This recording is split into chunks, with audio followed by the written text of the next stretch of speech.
Morning, the continuation of Bruce Bogtrotter and the cake.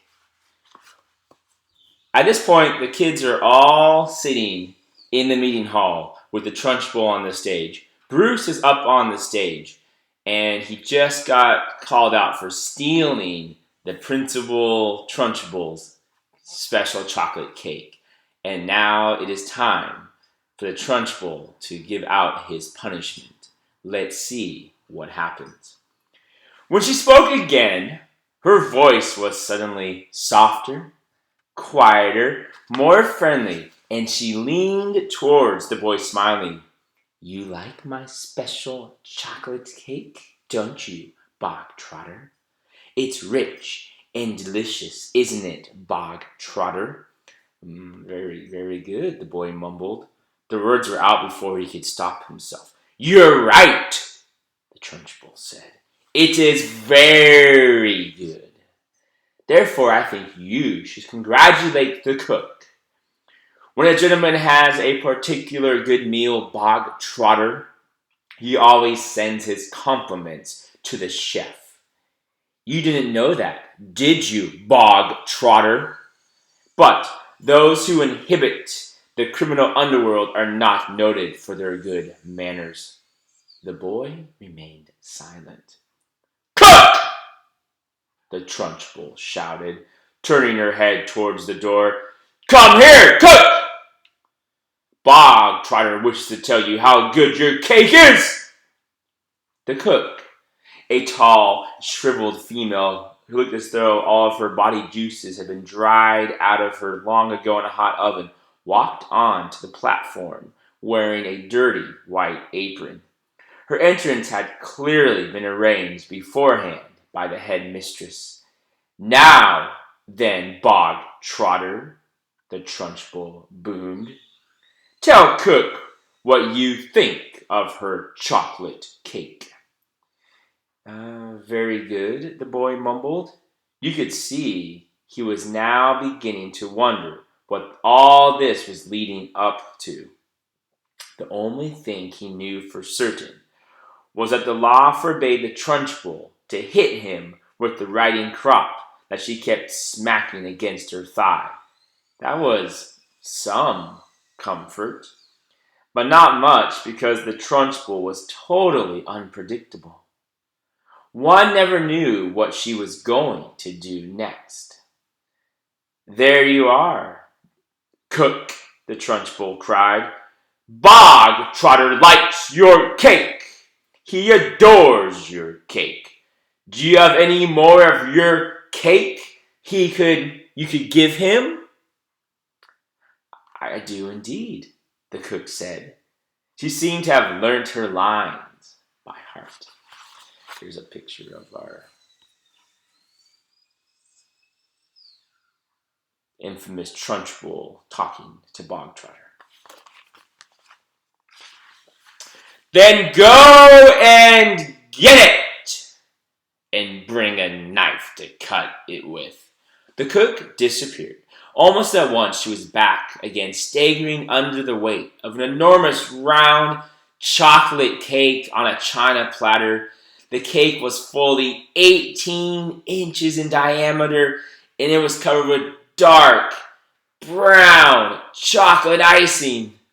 "Put it on the table," the Trunchbull said. There was a small table center stage with a chair behind it. The cook placed the cake carefully on the table. "Sit down, Bogtrotter," the Trunchbull said. "Sit there." The boy moved cautiously to the table and sat down. He stared wide-eyed at the gigantic cake. "There you are, Bogtrotter," the Trunchbull said. And once again, her voice became soft, persuasive, even gentle. "It's all for you, every bit of it, as you enjoyed that slice you had yesterday so very much. I ordered the cook to bake you an extra large one, all for yourself." Well, thank you, the boy said, totally bemused. Thank you, thank Cook, not me, the Trunchbull said. Thank you, Cook, the boy said. The cook stood there like a shriveled bootlace, tight-lipped, implacable, disapproving. She looked as though her mouth was full of lemon juice. Come on, then, the Trunchbull said. Why don't you cut yourself a nice thick slice and try it? What now, the boy said, cautious. He knew there was a catch in this somewhere, but he wasn't sure where. Can I just take it home instead, he said. That would be impolite, the Trunchbull said. With a crafty grin, you must show Cookie Cookie here, how grateful you are for all the trouble she's taken. The boy didn't move. Go on, get on with it, the Trunchbull said. Cut a slice and taste it. We haven't got all day.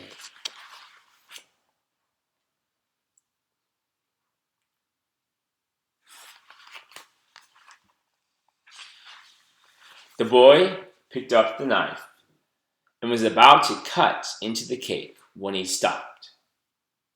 He stared at the cake. Then he looked up at the Trunchbull, then at the tall, stringy cook with her lemon juice mouth. All the children in the hall were watching tensely, waiting for something to happen. They felt certain it must. The Trunchbull was not a person who would give someone a whole chocolate cake to eat just out of kindness. Many were guessing that it had been filled with pepper or castor oil or some other foul-tasting substance that would make the boy violently sick. It might even be arsenic. He would be dead in 10 seconds flat. Or perhaps it was a booby-trapped cake, and the whole thing would blow up the moment it was cut, taking Bruce Bogtrotter with it. No one in the school put it past the Trunchbull to do any of these things. I don't want to eat it, the boy said. Taste it, you little brat, the Trunchbull said. You're insulting the cook. Very gingerly, the boy began to cut a thin slice of the vast cake. Then he levered the slice out. Then he put down the knife and took the sticky things in his fingers and started to slowly eat it. It's good, isn't it? The Trunchbull asked. Oh, it's very good, the boy said. Chewing and swallowing, he finished the slice. Have another, the Trunchbull said. That's enough. Thank you, the boy murmured.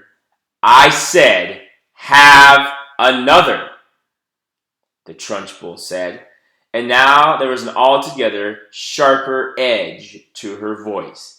Eat another slice. Do as you are told. I don't want another slice, the boy said. Suddenly the Trunchbull exploded. Eat! She shouted, banging her thigh with her riding crop. If I tell you to eat, you will eat.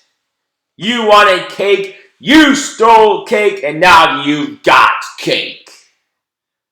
What's more, you're going to eat it.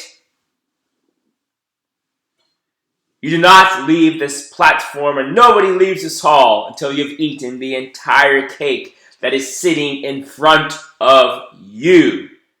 Do I make myself clear, Bogtrotter? Do you get my meaning?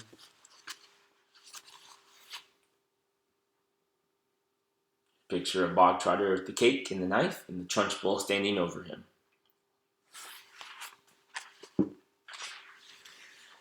The boy looked at the Trunchbull. Then he looked down at the enormous cake. Eat! Eat! Eat! The Trunchbull was yelling. Very slowly, the boy cut himself another slice and began to eat it. Matilda was fascinated. "Do you think he can do it?" she whispered to Lavender. "No," Lavender whispered back. "It's impossible. He'd be sick before he was halfway, though." The boy kept going. When he had finished the second slice, he looked at the Trunchbull, hesitating. "Eat!" she shouted. "Greedy little thieves who like to eat cake must have cake. Eat faster, boy, eat faster. We don't want to be here all day. And don't stop like you're doing now. Next time you stop before it's all finished, you'll go straight into the chokey, and I shall lock the door and throw the key down the well." The boy cut a third slice and started to eat it. He finished this one quicker than the other two, and when that was done, he immediately picked up the knife and cut the next slice. In some peculiar way, he seemed to be getting into his stride. Matilda, watching closely, saw no signs of distress in the boy yet.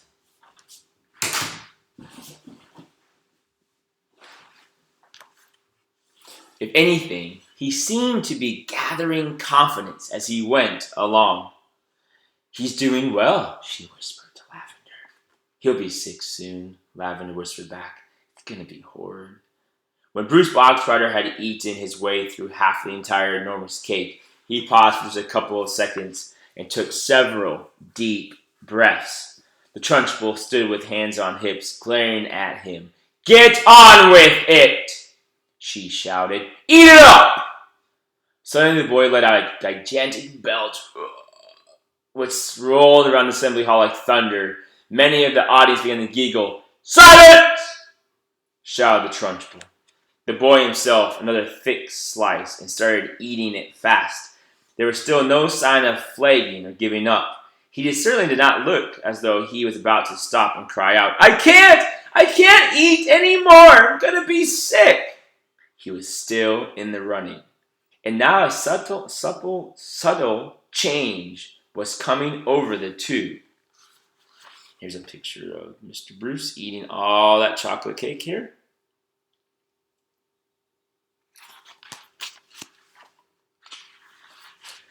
"150 watching children in the audience.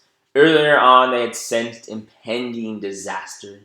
They had prepared themselves for an unpleasant scene in which the wretched boy, stuffed to the gills with chocolate cake, would have to surrender and beg for mercy, and then they would have watched the triumphant Trunchbull forcing more and still more cake into the mouth of the gasping boy. Not a bit of it. Bruce Bogtrotter was 3/4 of the way through and still going strong. One sensed that he was almost beginning to enjoy himself. He had a mountain to climb, and he was jolly, well going to reach the top or die in the attempt. What is more, he had now become very conscious of his audience and of how they were all silently rooting for him. This was nothing less than a battle between him and the mighty Trunchbull. Suddenly someone shouted, "Come on, Brucey, you can make it!" The Trunchbull wheeled around and yelled, "Silence!" The audience watched intently. They were thoroughly caught up in the contest. They were longing to start cheering, but they didn't dare. "I think he's going to make it," Matilda whispered. "I think so too," Lavender whispered back. "I wouldn't have believed anyone in the world could eat the whole cake of that size." The Trunchbull didn't believe it either. Matilda whispered, "Look at her. She's turning redder and redder. She's going to kill him if he wins." The boy was slowing down now. There was no doubt about that, but he kept pushing the stuff into his mouth with the dog perseverance of a long-distance runner who has sighted the finish line and knows he must keep going. As the very last mouthful disappeared, a tremendous cheer rose up from the audience, and children were leaping onto the chairs and yelling and clapping and shouting, "Well done, Brucey! Good for you, Brucey! You won a gold medal, Brucey!"